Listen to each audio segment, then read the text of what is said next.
Amados irmãos e irmãs, celebramos o segundo domingo do tempo da Quaresma, sendo necessária a nós a revelação para que cheguemos ao conhecimento destes mistérios que hoje nós celebramos.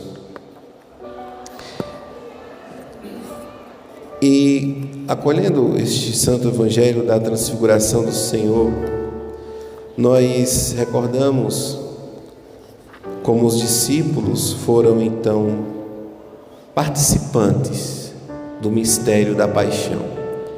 Jesus, ele não queria sofrer sozinho.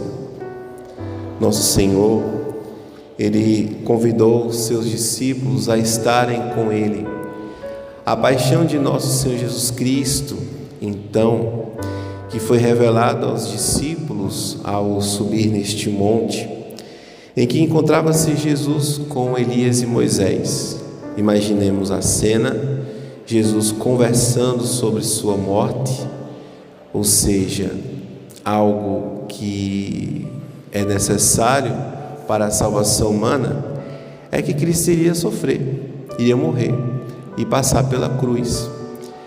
Só que esta passagem para a cruz não era o final do percurso de nosso Senhor. Havia cruzes que trilhamos todas as sextas-feiras piedosamente, contemplando os mistérios, as estações de Cristo. Tem uma finalidade bem maior, primeiramente, infundir no coração da humanidade aquele amor perdido por causa da mancha do pecado. E este sacrifício de Cristo, o seu sangue redentor derramado neste caminho, culminando no seu sofrimento na madrugada da quinta para a sexta, da traição que ele sofreu e do seu juízo perante os homens, um juízo tão injusto, na verdade, também o peso das nossas faltas que cairia sobre ele. Se a humanidade já sofria desta mancha do pecado e Jesus veio para nos trazer luz e salvação, significa que também nós, amados, devemos também pagar o preço desta justiça, ou seja, desta salvação, que é participar da sua paixão. Então, quando nosso Senhor Jesus convida os 3 discípulos, Pedro, Tiago e João, ele está convidando a cada um de nós para que, como igreja, também nós soframos, porque se sofremos as consequências do pecado, porque não participamos também e da paixão de nosso Senhor Jesus Cristo. Então Pedro, Tiago e João, de maneira aparente, Pedro, observando apenas a parte externa da transfiguração, Jesus o leva a algo muito mais profundo. Pedro observa apenas aquela imagem teofânica, como nós chamamos, a transfiguração de Jesus, de suas vestes, do seu rosto, mostrando para dar coragem aos discípulos diante do horror que a cruz iria estar ali à frente deles, para que eles lembrassem: não fui apenas para aqui que eu vim para mostrar a minha glória. Então a glória de Cristo revelada aos discípulos era a graça que ele queria infundir também na vida dos discípulos. A glória de Cristo cá na terra é a sua cruz, como cantamos. Nossa glória é a cruz. E para passar por esta glória que é a cruz, provocada muitas vezes por nossos pecados, precisamos da graça de Deus.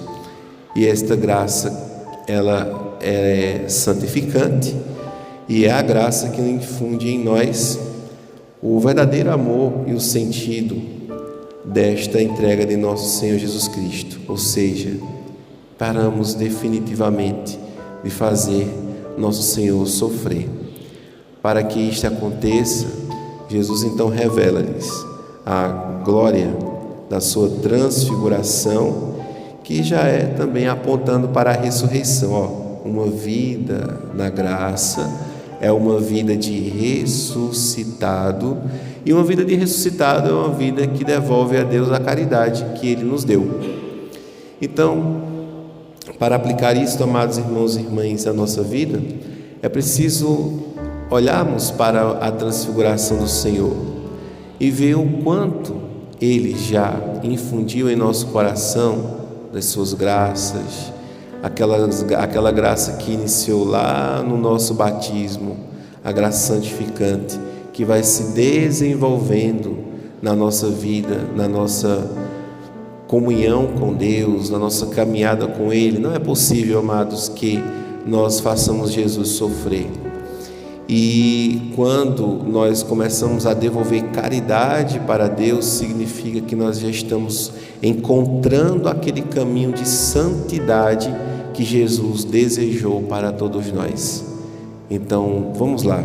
Vamos neste tempo quaresmal saber que é um exercício, que é um tempo necessário para a nossa salvação, seja importante para que possamos nos salvar, e adentrando neste caminho de glória, de meditação, de exame de consciência, ou seja, de cruz, nos aproximarmos dos verdadeiros sacramentos, da confissão, da penitência, do jejum, da oração e da caridade.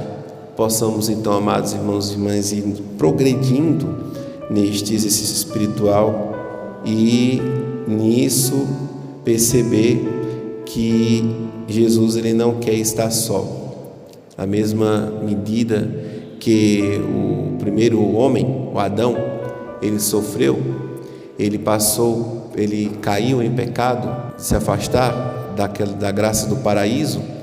Jesus, ele é o homem que vem percorrer esta humanidade, que foi prefigurado por Moisés no anúncio dos mandamentos, que foi prefigurado por Elias como profeta, e que ele eleva tudo isso a uma graça infinita de salvação.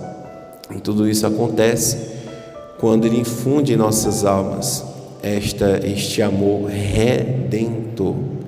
Então, o que importa é que nós vamos pedir a Cristo a graça também de nós, contemplando a sua face transfigurada, perceber ali a nossa vocação, aonde nós vamos chegar. Jesus nos fez, amados, para vencer o pecado.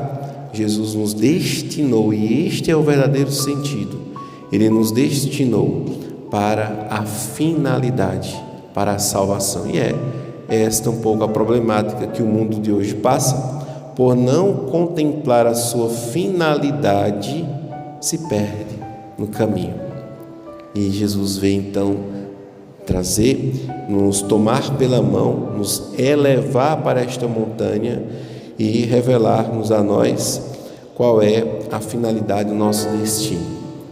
Deus revela então a Pedro, Tiago e João, por meio desta nuvem, aquela mesma voz que os discípulos escutaram do seu antecessor mestre, que era João Batista. Este é o meu filho, o escolhido, escutai o que ele diz. Queremos, amados, então ouvir também esta palavra de Cristo, revelando ao nosso coração que somos também filhos amados e escolhidos, vocacionados a viver no Filho de Deus aqui nesta terra, alcançando sua glória, contemplando a sua glória crucifixial, alcançarmos a graça de assim vivermos. Glória ao Pai, ao Filho e ao Espírito Santo, como era no princípio, agora e sempre.